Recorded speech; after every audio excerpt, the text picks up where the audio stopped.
லோகேஷ் எப்படி பார்க்குறீங்க இதை? களத்தை வசப்படுத்தும் திமுக அதிமுக, நான் இதையே ஒரு நரேஷன் தான் பார்க்குறேன். கடந்த ஒரு 1 வீக்காக மேபி தாவேக்கா பெருசாக மீடியாவில் இல்லாமல் இருந்திருக்கலாம். நிறைய பேர் நிறைய சொல்லுவாங்க, அதாவது ஸ்டாலின் அவர் தான் வந்து செயலுக்கான ஒரு எடுத்துக்காட்டு அப்படின்னு சொல்லுவாங்க. ஆனால் வந்து எல்லாருமே அவரை தவிர தமிழ்நாட்டில் வேறு யாருமே செயல்பட மாட்டாங்கன்னு சொல்கிறது அபத்தம். சில பேர் செயல்படுறத அதிகமாக வந்து உருட்டின்னு போட்டின்னு சத்தம் போட்டுனே செய்வாங்க, சில பேர் சத்தம் இல்லாமல் செய்வாங்க. அந்த சத்தம் இல்லாமல் செய்கிற டைப் தான் விஜயன். அவர் கடந்த ஒரு வாரமாக சத்தம் இல்லாமல் என்ன செஞ்சுருக்கு? நிறைய நடந்துட்டு இருக்கு. நான் சொல்கிறேன், அதுக்கு தான் வரேன். ஸோ இங்கே கூட்டணி கணக்கு சொன்னீங்க, வலுவான கூட்டணி அமைச்சிட்டாங்க. ஒருத்தர் மெகா கூட்டணி நம்மக்கிட்ட வரப்போகிறாங்க அப்படின்லாம் சொல்லிவிட்டு வரலன்னு தெரிஞ்சதுக்கப்புறம் ஒரு கூட்டமே நீ சேர்ந்து தாவேக்காவை அட்டாக் பண்ணிட்டு இருக்கு. அப்படி அட்டாக் பண்ணி லைம் லைட் தேட வேண்டிய நிலைமை, அப்படி தான் அவங்க வந்து இருப்பை காட்டிக்க வேண்டிய நிலைமை இன்றைக்கி. இன்னொரு பக்கம் வேறு எந்த கட்சிக்கும் எந்த கூட்டணியும் போயிடக்கூடாதுன்ட்டு இருக்கிற மொத்த பேரையுமே வந்து கூப்பிட்டு ஃபுட்பால் அடிச்சிட்ருக்காங்க. இப்போது உள்ளே இருக்கிறவங்களுக்கு என்ன சீட்டு கொடுக்க போகிறாங்க, இது இல்லாமல் அதிமுகலேருந்து பிரிச்சத்துன்னு போன எம்எல்ஏ எம்பிங்கள் எக்ஸ் மினிஸ்டருக்கு அவங்களுக்கு என்ன சீட்டு கொடுக்க போகிறாங்க, கூட்டணி கட்சிங்களுக்கு என்ன சீட்டு கொடுக்க போகிறாங்க, அதுவே பெரிய விஷயம். இதில் என்ன நம்ம கவனிக்க வேணும் அப்படின்னா, திமுக தலைவர் சொல்கிறார் நம்ம 200 வெளில போகிறோம், ஷூராக வெளில போகிறோம். ஆனால் கட்சிக்காரங்க என்ன செய்கிறாங்கன்னு பார்க்கணும். எனாமரஸாக டெண்டர்ஸ் விட்றாங்க எல்லா இடத்துலையுமே, அது கார்பரேஷன், உள்ளாட்சி, ஊராட்சி எல்லாத்துலேயுமே டெண்டர். ஓகேங்களா? ஏன் ஜல்லி எடுக்கிறதுக்கு கூட டெண்டர் விட்டுருக்காங்க. இல்லை என்ன இதுக்கப்புறம் எப்போ ஆட்சிக்கு வர போகிறோன்ற எல்லா இடத்துலையுமே டெண்டர். இது ஒன்று. ரெண்டாவது, ஒரு பெரிய ரியல் எஸ்டேட் கம்பெனி 1+1 ஆஃபர் விட்டுருக்காங்க. எப்படி 1+1 ஆஃபர் வந்து ஒரு அது என்ன 1+1 ஆஃபர்? ஒரு பிளாட் ஒன்று இன்னொரு பிளாட் ஃப்ரீயா யாருக்கு? வாங்குற மக்களுக்கு. ஒரு பிளாட் வாங்கினா இன்னொரு பிளாட் ஃப்ரீன்னு சொல்லிட்டு 1+1 ஆஃபர் விட்டுருக்காங்க. எங்கே சார் ஏதாவது நோட்டீஸ் இருக்கா சார்? ஐயோ, எல்லா பேப்பர்லையுமே இருக்குது. நான் கம்பெனி பேரை சொல்லணும்னா நான் சொல்கிறேன், உங்களுக்கு ஓகேனா நான் சொல்கிறேன். அது பிஸ்னஸ் சார். அதான் சார் ரியல் எஸ்டேட். இல்லை ப்ரெசைஸ்லி இதை பண்ணி நான் சம்பந்தமே இல்லாமல் பேசுறீங்க. ஏன் சொல்கிறேன் கேளுங்க. ஏன் இதுக்கும் அதுக்கும் என்ன சம்பந்தம் சார்? அது இப்போ எல்லா பேப்பர்லையும் இருக்குன்றீங்க, அது அவங்க விளம்பரம் கொடுத்துருக்காங்க, அதை ஏன் அரசியல் கூட பொறுத்து? அதுதான் சொல்ல வரேன். ஃப்ரீயாக கொடுத்துட்டாங்களா? என்னன்னா, உங்களுக்கு வந்து இப்போ ஆட்சிக்கு வரப்போறது இல்லை அப்படின்னு தெரிஞ்சு போச்சுன்னா இவங்க கைட்லைன் வேல்யூ எவ்வளோ ஏற்றி அந்த இடத்துல பிளாட் போட்டு. கேள்வி ரொம்ப எளிமையான மாதிரி பல விஷயங்கள் நடக்குது. கூட்டணி யாரு தாவேக்கா கூட வைப்பா சார்? என்ன சார் தாவேக்கா நான் என்னோட முடிச்சுட்டு உங்கள் கேள்விக்குள்ள வரட்டுமா? நான் லைனாக முடிச்சுட்டு வந்து கேள்விக்குள்ள வரட்டுமா? ஓகே. இப்போ வந்து இந்த ஆட்சி வந்து நேற்று சொல்கிறாங்க, கோர்ட்டில் சொல்கிறாங்க வழக்குப்படுதிங்க அப்படின்ட்டு KN நேரு அவர் மேலே சொல்கிறாங்க. 2 நாள் ஆச்சு, எதுவுமே ஆக்ஷன் எடுக்கலை. இவங்க பிஜேபி எதிர்க்கிறேன்னு சொல்கிறாங்க, பிஜேபி ஒரு கொள்கை எதிர்க்கு. அந்த கட்சி இவங்க மேலே டாஸ்மாக்னு ஒரு விஷயம் வந்துச்சு, இதுன்னு ஒரு விஷயம் வந்துச்சு, அது பேர் என்ன, கனிமவள கொள்ளங்களுக்காக ஒரு விஷயம் வந்துச்சு, ஏன் இப்போ இருக்க இவர் தான் கூட இருக்கட்டும். இவ்வளோ விஷயத்தில் பெருசாக எதுவுமே உண்மையில அவங்க செயல்பட்டுருக்கணும்னு நினச்சா எப்படிலாம் செயல்பட்டுருப்பாங்க. ஆனால் அப்படிலாம் செயல்படலை அவங்க, அதுதான் ரியாலிட்டி. ஸோ நாம என்ன பேக்ரவுண்ட்னு சொல்லி கேட்டா அதுக்கு பதிலே சொல்ல மாட்டேன்றீங்களே சார். கூட்டணி சம்பந்தமான சார் எல்லாத்துலேயும் சொல்கிறேன். என்ன வியூகம் அமைச்சிருக்கிறீங்க? திமுகவும் அதிமுகவும் அவங்க கூட்டணி கட்டிட்டாங்க சார். தாவேக்காட்ட என்ன கூட்டணி இருக்குது? கட்டிட்டாங்கன்னு நீங்க சொல்றீங்க, சரி ஓகே சார். தேமுதிகவை திமுக உள்ள கொண்டு வந்தாங்க சார். நான் வரேன். பாமகவை அதிமுக உள்ள கொண்டு வந்தாங்க, அமமுக உள்ள கொண்டு வந்தாங்க. தாவேக்கா இப்போ வரைக்கும் சிம்பிளுக்கு பஞ்சாயத்து சார். அவர் ஃபீஸ் பண்ண கேட்டா அவர் கோட்டை வேண முடியாதுன்னு சொல்லிடுச்சு. இந்த மாதிரி பஞ்சாயத்துலாம் ஆயிட்டு இருக்கு. முழு பாமகலாம் உள்ள போல. சரி ஓகே, நான் தாவேக்கா டாபிக் உள்ள வரேன். தாவேக்கா எப்படி சார் ஜெயிக்க போகுது? தாவேக்கா டாபிக் உள்ள வரேன்.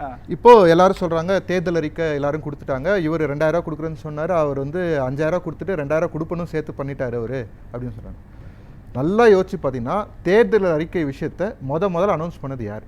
காஞ்சிபுரத்தில் விஜயனா தான் வந்து சொன்னார், ஒவ்வொருத்தருக்கும் ஒவ்வொரு குடும்பத்துக்கும் ஒரு வீடு, வீட்டில் இருக்கவங்க எல்லாரும் ஒரு பட்டப்படிப்பு, ஒரு நிரந்தர வேலை, கார் லட்சியம், முடிஞ்சா பைக் அப்படின்னு சொன்னது யார்? இந்த வாக்குறுதியை முதல்ல கொடுத்தது யார் சார்? கொடுக்கலாம் சார். இப்போ அவங்களுக்கு தான் கொடுத்துருக்காங்க, இவங்களுக்கு தான் கொடுத்துருக்காங்க. நீங்க சொல்றீங்க இல்லையா, வாக்குறுதி எல்லாம் ரெடி பண்ணிட்டாங்க. இந்த மாதிரி ப்ராசஸ் போயிட்டு இருக்கு. ஒன்று. ரெண்டாவது, ஒரே நிமிஷம் இருங்களேன். தேர்தலில் வாக்குறுதி கொடுத்தால் மட்டுமே ஜெயிச்சிருவாங்கன்றது எந்த அளவுக்கு நியாயமான விஷயம்? அப்புறம் எது சார் வாக்குறுதி எல்லாம் கஷ்டப்பட்டு கொடுக்கலாம் சார்? எல்லாரும் கொடுக்கலாம் சார், அவங்க கொடுக்கலாம், அவங்கவுங்க கொடுக்கலாம் சார். ஆனா வெற்றி பெறதுக்கே வெறும் வாக்குறுதி மட்டும் போதாது இல்ல, அது ஒரு டைமென்ஷன் சார். எல்லாருக்கும் தெரியும் காசால மட்டும் வந்து ஜெயிக்க முடியாதுன்னு. அப்புறம் ஏன் காசு கொடுக்குறாங்க? அது ஒரு டைமென்ஷன். ஓகேங்களா? தாவேக்கா அது கொடுக்காம ஜெயிக்க போகிற இந்த வாட்டி, அவ்வளோதான் வித்தியாசம். அது ஒரு டைமென்ஷன்.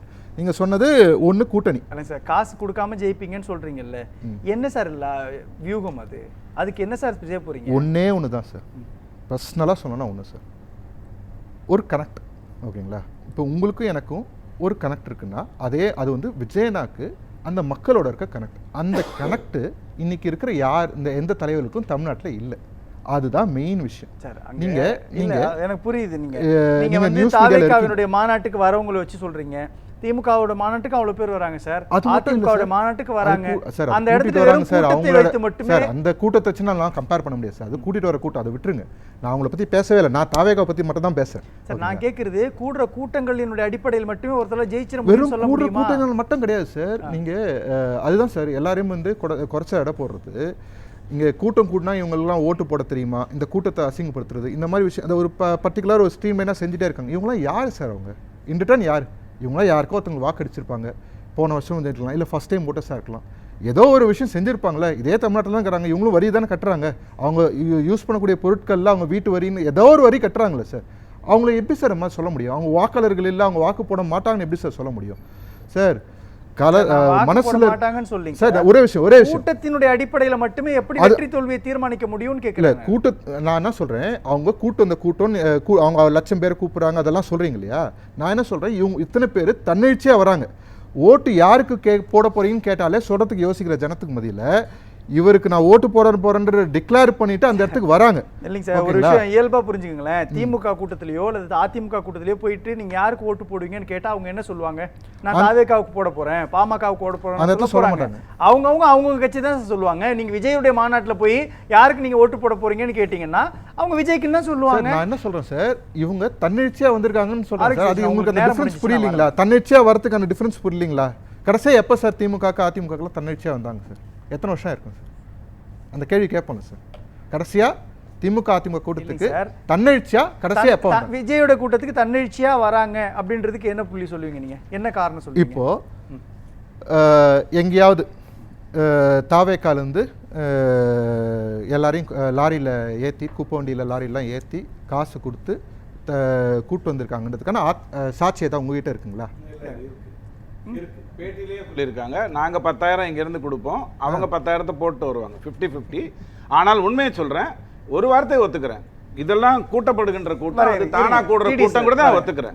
ஆனால் அது சாட்சி நான் என் பாயிண்ட்டை முடிச்சுங்களேன். இப்போ வந்து விஜயண்ணா வந்து ஒரு ஒரு ஒரு மக்கள் மன்றத்தில் இதுவே இல்லை அப்படின்லாம் பேசிகிட்டு இருக்கோம். ஆனால் நீங்கள் சொல்கிறீங்க ஒரு வாரமாக சைலண்ட்டாக இருக்குன்னு நீங்கள் ஒரு பார்வை சொல்கிறோம் இல்லையா, பேசுகிறோம் இல்லையா? நேற்று கடலூரில் ஒரு மீட்டிங் நடக்குது. யார் நடத்துறது? இந்த தேர்தல் பிரச்சார குழுலாம் சேர்ந்து ஒரு மீட்டிங் நடத்துது. அதுக்கு எவ்வளோ கூட்டம் வராங்க? நீங்கள் சொல்கிறீங்களா கூடுற கூட்டம் ஓட் ஆகும்? நான் சொல்கிறேன், நான் கேட்குறேன். குறுக்கீடுக்கு மன்னிக்கணும். திமுக கூட்டத்துக்கு முதலமைச்சர் ஸ்டாலின் போறாரு, அதிமுக கூட்டத்துக்கு நான் அங்கதான் வரேன். என் பாயிண்டே அங்கதான் இருக்கு. அதுதான் சார் பிரச்சனை. என் பாயிண்டே அங்கதான் இருக்கு. ஒரு கட்சியினுடைய தலைவர் விஜயனாவை இல்ல நான் என் பாயிண்டே அங்கதான் இருக்கு. தலைவர் ஏன் சார் களத்துக்கு வர அங்கதான் என் பாயிண்டே இருக்கு. விஜயனா வராத ஒரு கூட்டத்துக்கு அவ்வளோ மக்கள் வந்து வெகுஜனமா வந்து சேர்றாங்களே, அது உங்களுக்கு புரியலையா? அந்த மாற்றத்துக்கான ஒரு அட்டாச்சியா புரியலையா? ஆரம்பிச்சிருது. முதலமைச்சர் ஸ்டாலின் களத்துக்கு வராரு, பாஜகவுடைய மாநில தலைவர் நயினா நாகேந்திரன் வராரு, அதிமுகவுடைய பொதுச் செயலாளர் இபிஎஸ் வராரு, எல்லா கட்சியினுடைய தலைவர். இன்றைக்கு கூட நாம் தமிழ் கட்சியினுடைய ஒருங்கிணைப்பாளர் சீமான் கூட்டம் நடத்துறாரு திருச்சியில. தாவேகாவுல இருந்து விஜய் ஏன் வரவே மாட்டேன்றாரு வெளியில? சார் வரக்கூடாதுன்னா எந்த தலைவருக்குமே கிடையாது சார், சரிங்களா?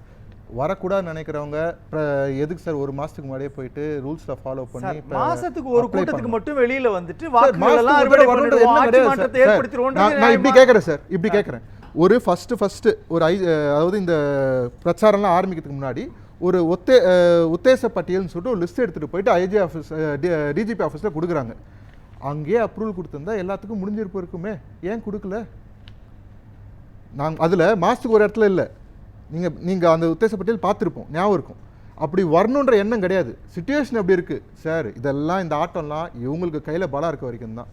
எலெக்ஷன் டேட் அனௌன்ஸ் பண்ணிட்டாங்கன்னா அதுக்கப்புறம் எலெக்ஷன் கண்ட்ரோல் எல்லாம் சிங்கிள் விண்டோ சிஸ்டம்ல அப்ளை பண்ணிட்டு பிரச்சாரத்துக்கு இறங்குறாங்க. இன்னொன்று சார், அங்கதான் சார் சிக்கல். எல்லாரும் எளிமையா சார், திமுக அதிமுகவுக்கு மாற்று அல்லது வந்து திமுக அதிமுக ஆட்சியில் அகற்றிட்டு தாவேக்கா வரணும்னா அதுக்கான உழைப்பை போடணும்ல. கண்டிப்பா சார். அந்த உழைப்பை போடாம பனையூர்ல மட்டுமே இருந்துட்டு எப்படி சார் நான் என்ன சொல்றேன், உழைப்பு நான் பேச வரும்போது நீங்க ஒரு பாயிண்ட் கேட்குறீங்க. நான் என்ன சொல்றேன், அதுக்கு பின்னாடி இருக்க உளவில நீங்க புரிஞ்சுக்கவே மாட்டேங்கிறீங்க. விஜயண்ணா வராமல் அவங்களால இது நேற்று கடலூர் நடந்து நான் ஒரு எக்ஸாம்பிள் சொன்னேன். அந்த மாதிரி நிறைய மாவட்டங்கள் நடந்திருக்கு.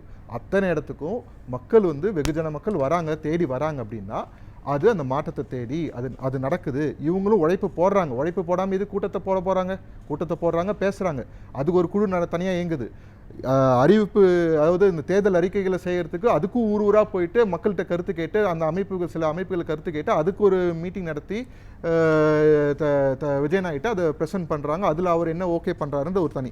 இது இல்லாமல் உங்களோட தலைப்பிலே இருக்குது இன்னைக்கு காலைல வந்த தேர்தல் கண்காணிப்பாளர்கள். இதில் நல்லா யோசிச்சிங்கன்னா பாண்டிச்சேரிக்கு தனியாக, ஏமனுக்கு தனியாக, இதுக்கு தனியாக கொடுத்துருக்காங்க. இதில் இந்த சைலண்ட்டாக பேக்ரவுண்டில் அந்த பாண்டிச்சேரிக்கு சிம்பிள் வாங்கினதை பற்றி யாரும் பேசலை, அந்த பாண்டிச்சேரிக்கு ஒரு நிர்வாக குழு அமைச்சதை பற்றி யாரும் பேசலை. இந்த மாதிரி வேலைகள் நடந்துக்கிட்டே இருக்குது. அதில் பேசும்போது சுமனா கூட சொன்னாப்புல கட்டமைப்பே இல்லை அப்படின்ட்டு. தமிழ்நாட்டில் இன்னைக்கு இந்த மாதிரி கட்சி ஆரம்பித்து 2 வருஷ காலத்தில் இவ்வளோ பெரிய கட்டமைப்பு உருவாக்குன ஒரு கட்சியே சொல்ல முடியுமா? சரி சார், பேசலாம் சார். 3.5 லட்சம் பேர் நிர்வாகிகளாக இருக்காங்க. அண்ணன் சொல்லும்போது கூட ஒரு இது சொன்னார், 1,37,00,000 பேர் ஆக்சுவலாக உறுப்பினர்களாக இருக்காங்க, ரெஜிஸ்டர் பண்ணாங்க, ஓட்டர் ஐடி வச்சிருக்கிறவங்க. ஸோ இவங்களே கோர் ஓட் பேங்க் சார். இதை மீறி விருப்பப்படுறவங்க ஆதரவாளர்கள் தனியாக இருப்பாங்க. இந்த 1,37,00,000 பேரும் ஃப்ரெஷ், இல்லை எத்தனை பேர் ஃப்ரெஷ் ஓட்டர்ஸ் இருக்காங்கன்னு இருக்கு. இவங்க இன் ரிட்டர்ன் எவ்வளோ தெளிவாக புரிஞ்சுக்கோங்க. Okay sir. பொறுத்த வரைக்கும் வந்து எப்பவுமே ட்விட்டரை விட யூடியூப்ல வந்து தாவேக்கா ஆதரவுகள் அதிகம். இதில் நமக்கு புரியுது என்னன்னா வந்து தனித்து போட்டின்ட்டு விரும்புறது மேபி டிஎம்கேவும் ஏடிஎம்கேவும் சேர்ந்து தான் அவ்வளோ பர்சன்டேஜ்ன்றது நான் பார்க்குறேன் ஒரு பக்கம். இன்னொன்று வந்து இன்னைக்கு தலைப்போட டாப்பிக்கில் களத்தை வசப்படுத்துகிறாங்க அதிமுகன்னு சொல்ல நான் முற்றுமாக ஒத்துக்கவும் இல்லை. ஏன்னா களம் வேறு அப்படின்ட்டு களத்தில் வேறு நடந்துகிட்ருக்கு, நிறைய விஷயம் நடந்துகிட்ருக்கு. ஒரே ஒரு பர்டிகுலர் விஷயத்தை நான் சொல்லணும்னா, ஒவ்வொரு பசங்க ஒவ்வொரு மாதிரி இருப்பாங்க. ஒவ்வொருத்தரும் வந்து ஆரம்பத்துன்னு படிப்பாங்க, சில பேர் கடைசி நாள் முன்னாடி அவங்க படிச்சுட்டு கூட பாஸ் ஆவாங்க.